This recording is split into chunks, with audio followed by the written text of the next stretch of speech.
Talong. Sarap. Dami kong pimples guys.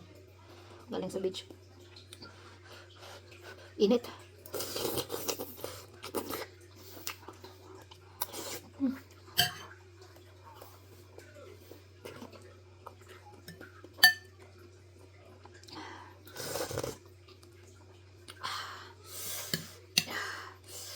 Kay sitaw. Talbos. Thank you Lord.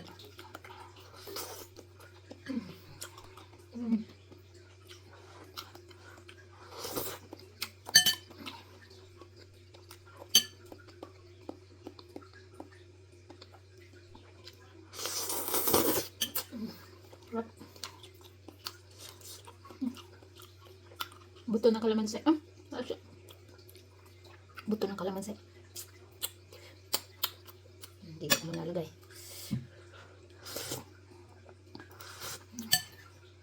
Guys, kalabasa. Aking kalabasa.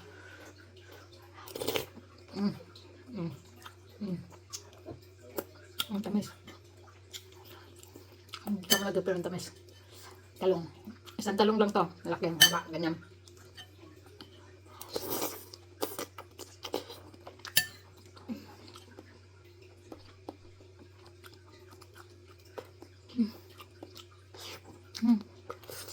Guys, bulaklak ng kalabasa. Op. Guys, guys.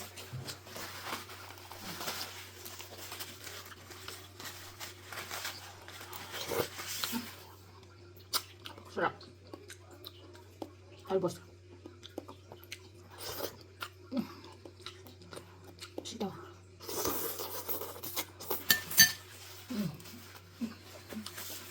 All organic, sariling tanim. Buto ng runner beans.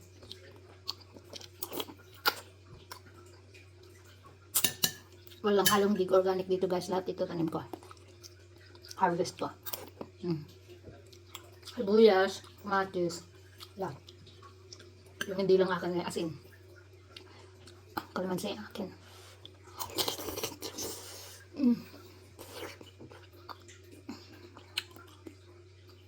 Mapapa-thank you Lord ka naman talaga.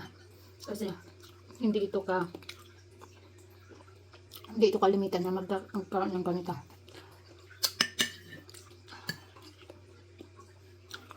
Meron man nabibiling sitaw. Mga 10 piraso. 2 pounds 18 dati yung nabili ko. Ano yun? 2 years ago. Sitaw. Yung haba. Talagang ganito sa akin. Tapos yung kalabasa, iba lasa. Parang hindi talaga lasa ng Pilipinas. Iba. Watery na ano. Ang butternut squash. Ayun, inaano ko. Mas okay. Tapos, pero wala ka talaga mabilan ng talbos dito. Yun, ayaw ko nang magpawala ng talbos. So kahit sa winter, pupunain ko yung window ledge ng shower room namin. Saka meron ako doon, may tree ako doon na parang plant nursery doon. Kasi doon ang mainit. Tsaka maliwanag pag daytime. At may heater. Doon ko nilagay yung ng aking tanglad at kalamansi. Kaya nakasurvive sila. Yung tanglad ko, dami ko nang ginamitan. Ginamit ko sa pagbabad ng nagtira lang ako para marami pa. Magtitira ako para sa Pasko. Kasi maglilitsong belly ako. Sarap. It's a privilege guys na nakakapagtanim. Nakakapagod. Magastos din sa simula. Sa simula, gagawa ka ng raised bed. Tapos yung lupa pa ang pangit.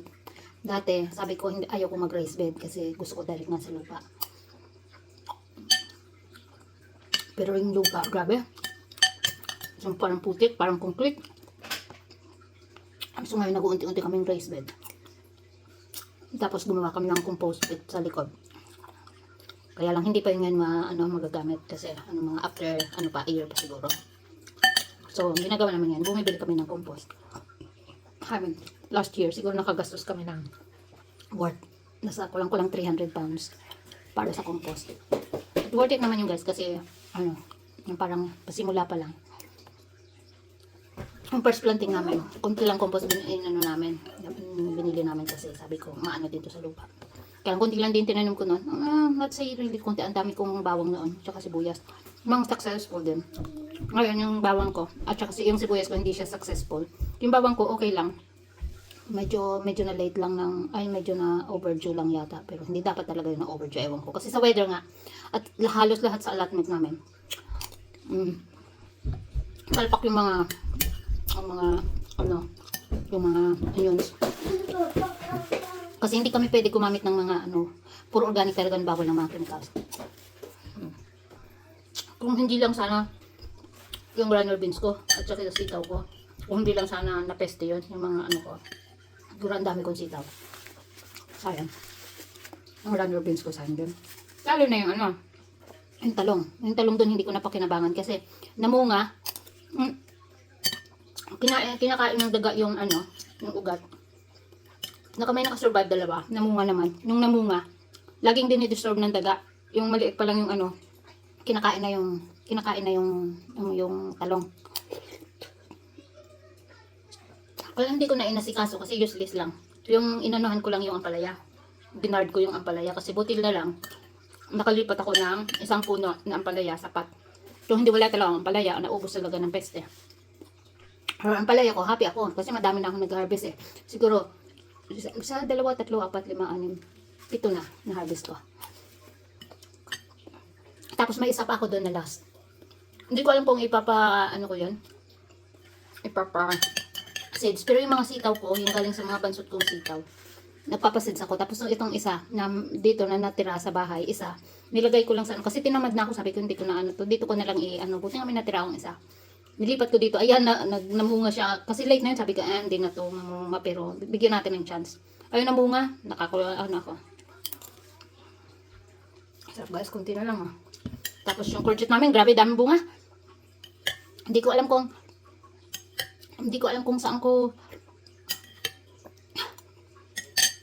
Ito guys, mamimigay ako sa kaibigan. Ito sa isang kaibigan ko. Ito sa isang kaibigan ko. Tapos ito sa katrabaho ko. Tapos may sili din ako sa isang katrabaho ko. Makalat dito kasi nag-iimis ako ng mga damit. Aalis kami bukas. May 1 week holiday kami. So, kaya makalat. Kakain muna ako. May pasok ako ngayon. Dapat ngayon alis namin. Kaya may pasok ako. No choice. Inisage lang ng asawa ko yung may-ari ng Airbnb na tutuloy namin na bukas na lang kami mag-check-in. Sarap guys. Ang kalamansi. 2 kalamansi na maliit lang. Sarap. Papa, thank you Lord sa talaga. Yung talong ko, napakadami kong na-harvest. Please ako kasi may naiwan dito. 5 puno. Bansot yun dati. Yung tinanim ko sa allotment ko, yung magagandang seedling. As in, yung magaganda talagang klase. Mga matataba. Tapos yung naiwan ko dito yung mga bansot. Tapos nung pag ko doon, nagkatumbahan pati yung mga chili na tumba, ganyan-ganyan. Ay, natumba kasi dinig. Sabi ko, ba't natumba ito? Mga iba may kain. Kasi, di ba may buhok-buhok sila. Ang tinatarget nila talaga, ugat. Yung okra ko din. Yung okra ko, tinanim ko ngayon, pinabukasan, pag visit ko, wala na yung sa top, ubos talaga yung dahon na top. As in, parang pinutol na ganyan. Hindi talaga siya nag-survive. Madami din yung okra ko, nasa 10 din. Kasi nagtanim ako 10 na sitaw, 10 na okra. Yung ampalaya ko, yung nabuhay ko yata ang ampalaya, 6 lang. Tapos, yung sa store, may nabili ako na yung maliliit na yung parang native sa atin. Hinog na. Sabi ko, pinatubo ko. Sabi ko kasi kahit talbos lang.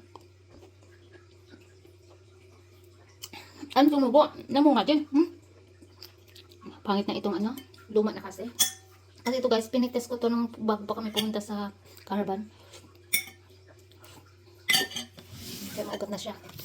medyo bitter-bitter na. May kanin pa ako guys. Makakain ko pa kaya itong kanin na ito. Anong oras na ba? 9:34. Tapos maliligo pa ako maya-maya. Mag-rest lang ako ng konti. Linisin ko lang tong bahay konti. Ay, excuse me. Thank you Lord. Oh my God, thank you Lord. Napakasarap sa feeling guys. Kumain ng organic na. Alam niyo kasi sa panahon ngayon, kahit bumili kang prutas at saka gulay, kahit yun ang kainin mo. Hindi safe. Walang safe ngayon kasi yung mga farmers, yung mga sa grocery, ano, pag hindi organic, talagang tad yan ng chemical sa pagtanim pa lang. Tad.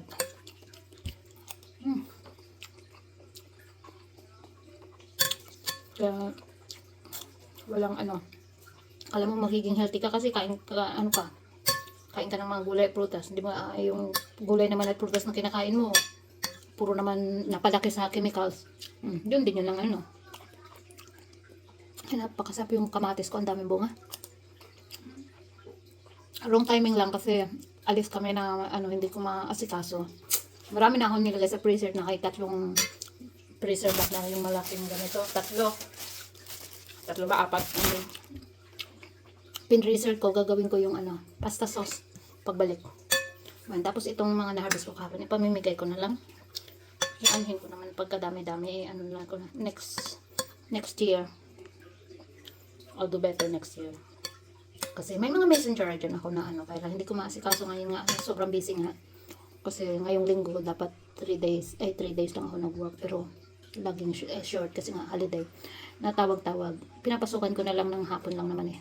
Hapon 3 hours halos. 5 araw din ako pumasok ngayong linggo. Okay lang.